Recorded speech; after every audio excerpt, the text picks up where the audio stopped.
Well, Martin, you appear to have voted, but not in the general election, but in the Lipson election. Tell us a little bit about that. Well, as you know, Rick, today is a really big day for democracy and politics across the country, and really the general public, I think, only have one question, and that is who will win the Lipson election today. I've just cast my vote, and there was some question as to whether I should be allowed to vote, but I took the view that if we're going to have an election, of course I can vote.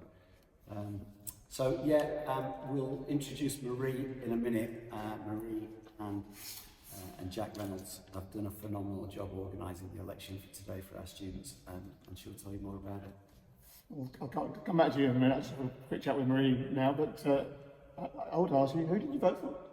Well, you know you're not allowed to ask me that, Rick. As the head teacher, I obviously have to be apolitical or non-political, whichever one you choose. Okay. Come back to you in a minute, but Marie, tell us how it was all set up, because we're not voting for politicians, are we? We're voting for students, but they are representing the parties. Absolutely. We have 5 students who volunteered as candidates to represent the 5 main parties that will be on offer in our constituency. They've done a fantastic job. They've been out campaigning. They took apart the manifestos to pick out what they felt was most relevant for their age group. They've really galvanised a lot of support at school. It's been great. And they're representatives from all years, aren't they? I think this is year 7 and up to year 12. And everybody's voting, is that right? Absolutely, yep. So right from 7 up to year 12. Year 12 aren't here today, actually, so there's only a few postal votes that have come in from those guys, but yep, all the way through. Brilliant. And has it been popular? What do you think the turnout's going to be, as they say in elections? Has it been popular? I think so. I think I'm estimating about 60-70%, which I think, given that the weather's been good and the Astros, they've been out there playing football, I think we've done pretty well. Brilliant. And we are going to announce the result. We're going to have a proper count and announce the result in the time-honoured tradition. So that will be coming up later. We'll do that later. But for the meantime, thanks very much. And Martin, it's great to see democracy in action, isn't it? Yeah, it's been brilliant actually. As you know, we did the hustings for the. Am I allowed to say the real candidates? The real candidates came into school last week, and I said then, students get bad press. They're not interested in politics. They're not interested in current affairs. It's nonsense. Our students are really interested. They're really inquisitive. And so for a couple of members of staff to just get hold of this, they've made a really big deal of it this week, and the students have bought in like they always do here.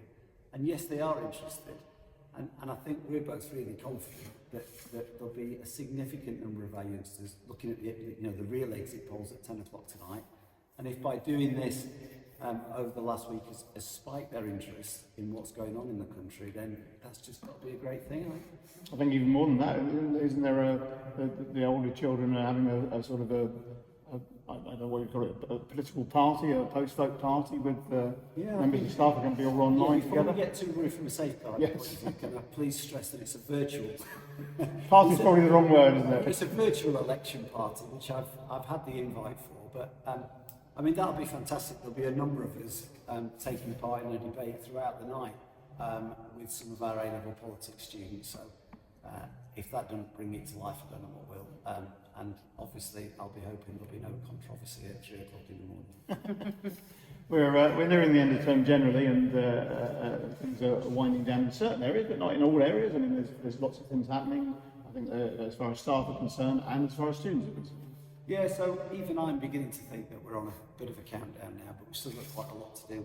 We've got an important staff training day on Monday, so just a reminder to parents that the students aren't in school on Monday next week. We've got a normal week next week. We've got a lot of loose ends to tie up, a lot of things to finish before the end of term. And then the last week, enrichment week, we have got students going off and staff going off all over the place. So that should be a really nice way of finishing, hopefully. Brilliant. Okay, well, I'll leave democracy to take its toll, and we'll see what happens later. But thank you both very much. Thank you very much. Thank you.